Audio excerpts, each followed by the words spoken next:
আমরা আমাদের এই ক্যাম্পাসের আবাসন সংকট আমরা আর রাখবো না ইনশাআল্লাহ। যেভাবে হোক, যেখানে প্রেশার দিতে হয় আমরা দিয়ে আমাদের এই আবাসন সংকট আমরা দূর করব। বিশেষ করে আমার যারা বোনরা আছে, যারা রংপুর থেকে আসছে, যারা কক্সবাজার থেকে আসছে, টেকনাফ থেকে আসছে, বাংলাদেশের বিভিন্ন প্রান্তর থেকে আসছে। ফার্স্ট ইয়ার একজন আমার বোন যখন ক্যাম্পাসে আসে, যখন সে সিট না পায়, কি পরিমাণ ট্রমার মধ্যে দিয়ে তাকে যেতে হয়। আমার একজন ভাই, সে ফার্স্ট ইয়ারে যখন আসে, কত বড় স্বপ্ন নিয়ে আসে, কিন্তু তার হলের মধ্যে একটা সিট হয় না।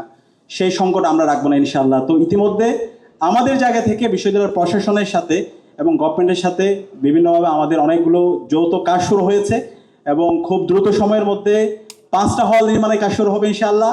চায়না থেকে একটা হল নির্মাণের কাজ ইতিমধ্যে কাজগুলো শেষ, সাইন হয়ে গেছে।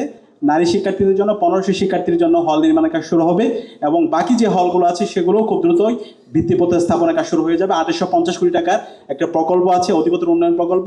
আমরা আশা করছি খুব দ্রুত সময়ের মধ্যে এই প্রকল্পের কাজ শুরু করে দিতে পারবো ইনশাআল্লাহ। দ্বিতীয়ত, আমাদের বাংলাদেশে আমরা মানব অধিকারের কথা অনেক বলি, ন্যায্য অধিকারের কথা বলি, সমতার কথা বলি, কিন্তু দিন শেষে যারা এই সমতার কথা বলে, ন্যায্যতার কথা বলে, তারাই হচ্ছে কি করে, বেইনসাফিটা করে। তো সেটা এখন আর চলবে না। আমাদের এই সমাজ, যে সমাজের কথা আমরা বলছি, এই সমাজে নারী এবং পুরুষের ন্যায্য অধিকার থাকবে। আমরা আমাদের বোনদের জন্য আমরা ন্যায্য অধিকার নিশ্চিত করবো ইনশাআল্লাহ। সেই কারণে আমরা আমাদের যে ঢাকা বিশ্ববিদ্যালয়ের কেন্দ্রীয় মসজিদ, যে কেন্দ্রীয় মসজিদ 1965 সালে নির্মাণ হওয়ার পর আর সংস্কার হয় নাই, আমরা ডাকসু দায়িত্ব নেওয়ার পর থেকে বিভিন্ন ডোনারদের সাথে কথা বলে ইতিমধ্যে আমাদের কেন্দ্রীয় মসজিদ সংস্কারের কাজ শুরু করে দিয়েছি। 80 ভাগ কাজ শেষ হয়েছে আলহামদুলিল্লাহ। এবং ওই মসজিদের এটা হচ্ছে আমাদের আপৎকালীন সংস্কার এবং আমাদের বোনদের জন্য নামাজের যে জায়গা আগে খুবই কনজাস্টেড জায়গা ছিল, এটা একটু বড় করা হয়েছে, অজুর জায়গা এবং মসজিদকে ডেকোরেট করা। এবং খুব দ্রুত সময়ের মধ্যে মসজিদটা একটা কমপ্লেক্স সেন্টার হবে, যেখানে আমার বোনদের জন্য, নারীদের জন্য অর্ধেক জায়গা থাকবে ইনশাআল্লাহ। যে ডিজাইন করা হয়েছে সেখানে আমার নারী, আমার বোন এবং আমাদের মাদের জন্য, তাদের জন্য অর্ধেক জায়গা থাকবে, তারাও যেন নামাজ পড়তে পারে এবং এই মসজিদে, এই কমপ্লেক্সে যেন আসতে পারে। একই সাথে অন্যান্য যে আমাদের উপাসনালয়গুলো আছে সেগুলোর জন্য আমরা ইতিমধ্যে গভর্নমেন্টের কাছে চিঠি দিয়েছি, বিভিন্ন ডোনারদের সাথে কথা বলেছি।